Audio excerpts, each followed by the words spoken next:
Приветствую вас, друзья! Меня зовут Макс, мой никнейм КТ, Королевство 283, и сегодня я буду заканчивать свой блог касаемо юнитов. Ну и, конечно же, последний юнит, это у нас будет кавалерия. Все его очень долго ждали. На самом деле я пытался к нему более детально и глобально подготовиться, но мой мозг закипел в некоторых навыках.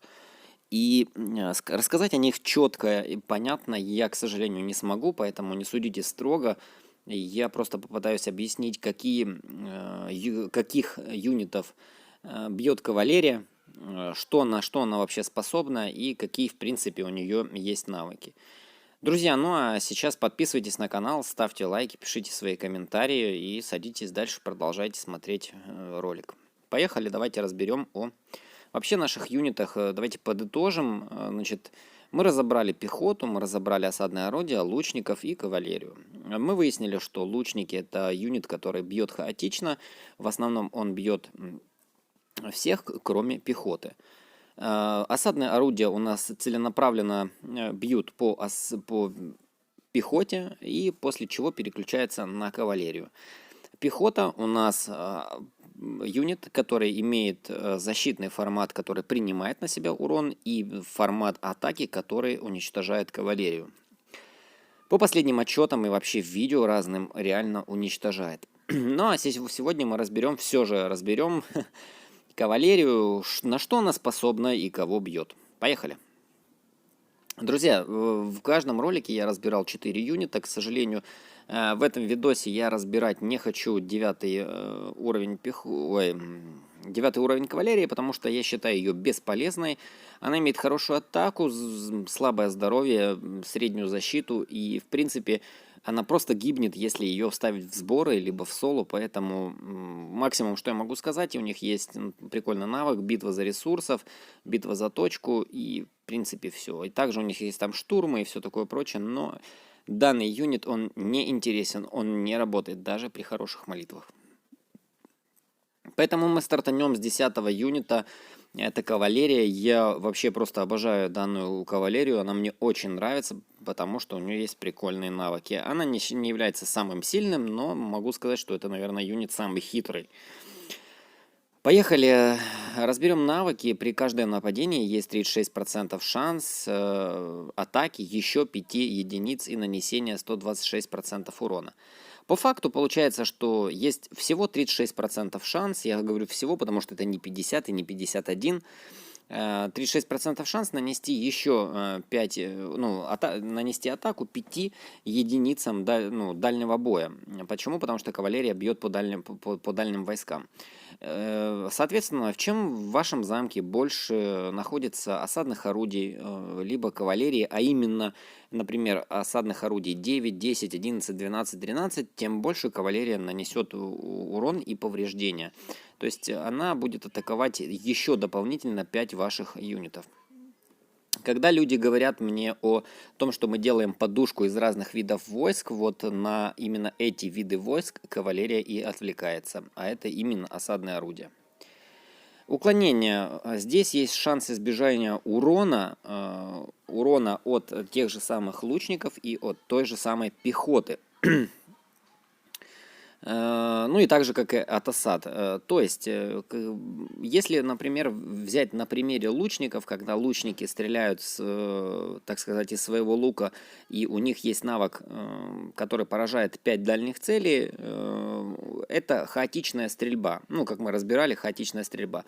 При этой хаотичной стрельбе у кавалерии 10 уровня есть шанс уклониться и просто всечь нормально кавалеристам, осадным или пехоте. Пехоте Т10, Т12. Очень крутой навык, я его никак не могу закончить и считаю, что он самый оптимальный. При разных битвах вы можете выиграть битву, даже если вы там, например, разбили все войска, у кавалерии есть шанс уклониться, и там 2-3 солдатика останется в живых, и ваша битва будет выиграна. Но это не столь важно. Третий навык – это увеличение урона огнеметателя на 10% и значительное увеличение скорости похода. Ну, то есть это более быстрый шаг кавалерии, то есть это скорость похода, и есть возможность, кавалерия позволяет нанести урон стрелкам для того, ну, произвести эту на 10% сильнее хаотичную стрельбу. Вот, навык, от которого я сломал голову. Я, к сожалению, не могу его четко пояснить. В каком-то из видосов я уже делал, разбирал, пояснял, но сегодня у меня было не так много времени прям вот четко это пояснить. 44% шанс штурмовой атаки дальних единиц с повышением урона от штурма на 20%. Насколько я понял, если у вас есть 100%, например, урона штурма кавалерии, то есть шанс того, что штурм урона кавалерии сработает на 120%. Я могу, друзья, ошибаться, и в принципе, здесь есть 44% шанс штурмовой атаки. То есть, если у вас есть урон штурма кавалерии 100, то есть всего 44% шанса, что он сработает. Ну и плюс, конечно, от штурма еще с повышения урона еще плюс 20. То есть всего 44. Этот шанс мы должны поднимать навыками. Вот такой вот у нас юнит кавалерия 10. Она очень эффективна в защите, как в защите трона, как в защите любых каких-то зданий, но и также в защите замка. Она довольно неплохо убивает и позволяет отвесить люлей вашим врагам.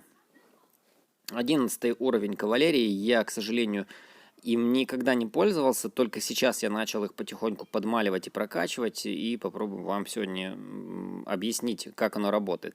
В принципе, оно работает так же, как и Т10, у них есть 25% шанс пропустить урон, то есть избежать урона. У них есть 7% шанс нанести тройной урон. Насколько я понимаю, урон, наносимый кавалерии, например, есть 100, то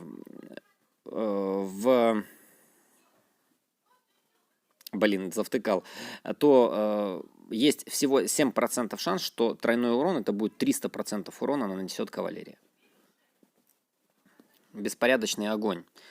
Имеет 25% шанс одновременно атаковать 5 задних целей. То есть при вашей атаке у кавалерии срабатывает шанс еще атаковать дополнительно 5 рядов. То есть чем больше рядов у вас в замке и на вас нападает кавалерия, тем больше кавалерия поразит целей.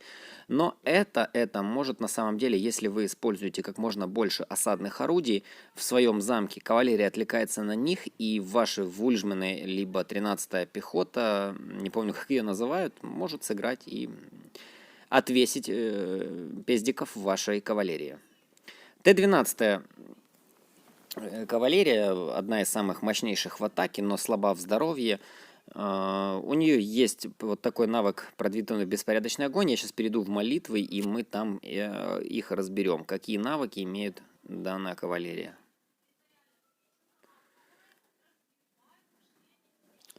Итак, поехали. Не будем заострять внимание о том, что у нас есть навык прибитый за ресурсы в крепости цивилизации, ущелье, лагере. Увеличение урона на 48%, снижение получаемого урона на 48%. Ну, в общем, он и увеличивает, и понижает урон на 48% в ресурсах. Быстрый шаг тут также позволяет значительно увеличивать скорость похода и увеличивает урон стрелков. То есть, включая огнеметатели, на 28%. То есть, если у вас есть урон 100 у лучников, ну, это я говорю к примеру, то есть еще 28%, на 20%, то есть 128% вашего урона сработает у лучников. И они нанесут, опять же, хаотичный выстрел. Я считаю, что это очень круто. Вообще, в принципе, крутой навык. Он позволяет лучникам хорошо стрелять. Так как вы играете большим количеством кавалерии, ваш лучник должен убивать. Отважный штурм при штурмовой атаке повышает урон на 100%, а также есть 44% шанс нанести удар по дальним целям. 100% урона – это урон наносимого кавалерии, либо урона штурма кавалерии. То есть то, что в моем замке будет срабатывать 100% штурма кавалерии, это так. Продвинутый беспорядочный огонь. При атаке есть 100% шанс поразить 5 целей, то есть при полном данном навыке моя кавалерия будет по-любому поражать 5 целей. Соответственно, еще раз повторюсь, чем меньше юнитов у вас в замке, тем лучше сыграет тем хуже сыграет кавалерия, например, которая вас атакует. И вызвав 120% урона. То есть, если, опять же, повторюсь, если у вас урон кавалерии 100, то получается 120% у вас сработает. Это 120 урона, наносимого кавалерии, насколько я понимаю. Вот, мы разобрали вот такие юниты кавалерии. Еще раз повторюсь, что кавалерия у нас атакует лучников, осадные орудия и пехоту.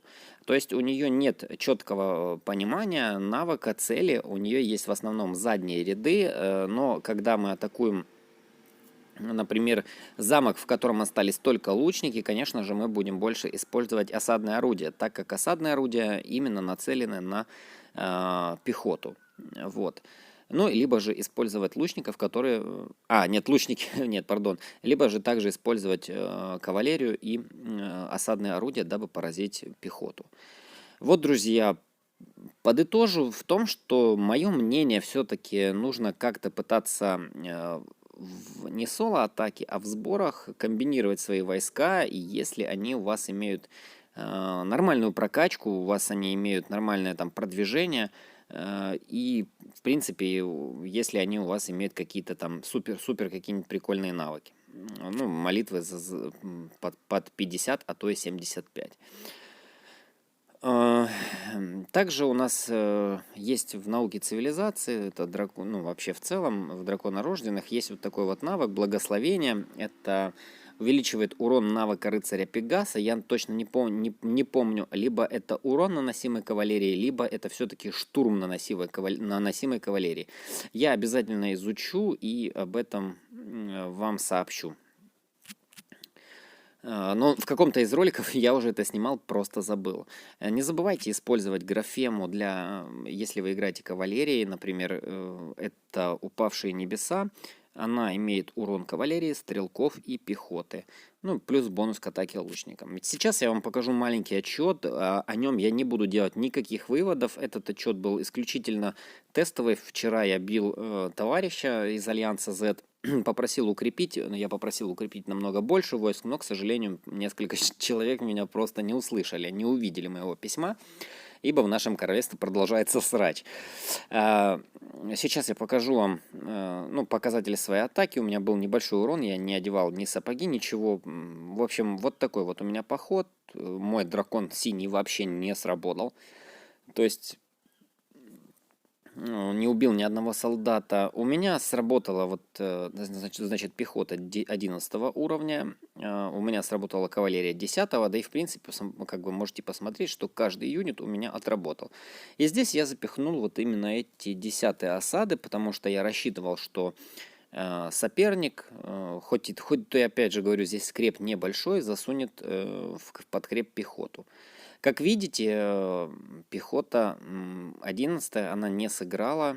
Я не знаю на самом деле, кто ее больше убил, но мое предположение, это мое такое, так сказать, суждение о том, что все-таки вот эта моя осадная машина, да, это осадное орудие, пробило пехоту либо вот этого игрока, либо вот этого игрока и нанесла повреждения. При всем при этом кавалерия соперника нанесла мне, ну я так думаю, это Т-12, Т-11, нанесла атаку по моим осадным орудиям.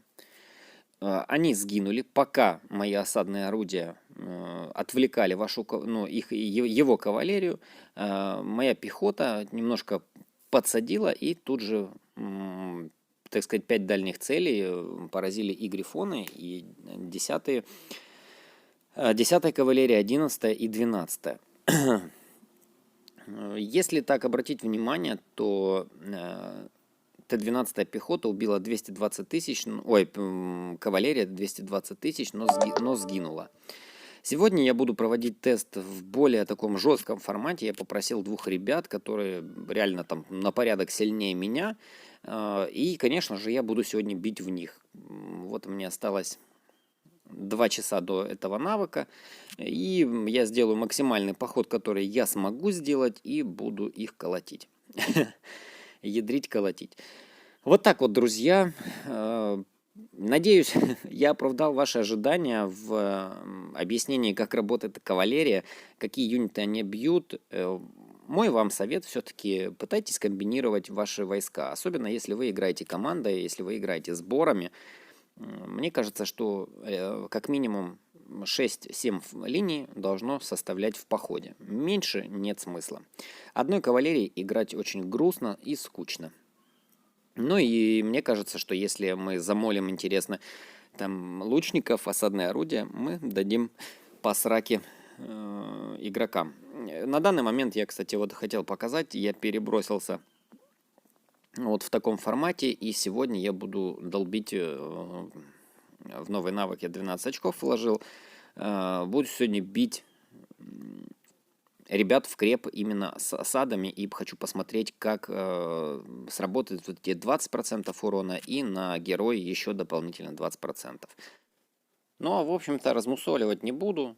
Подписывайтесь на канал, ставьте лайки, пишите свои комментарии. Вот. И сегодня я покажу вам, точнее не сегодня, а уже чуть позже я покажу вам этот отчет, как я буду атаковать ребят с более жестким крепом. Ну а все, друзья, пока-пока.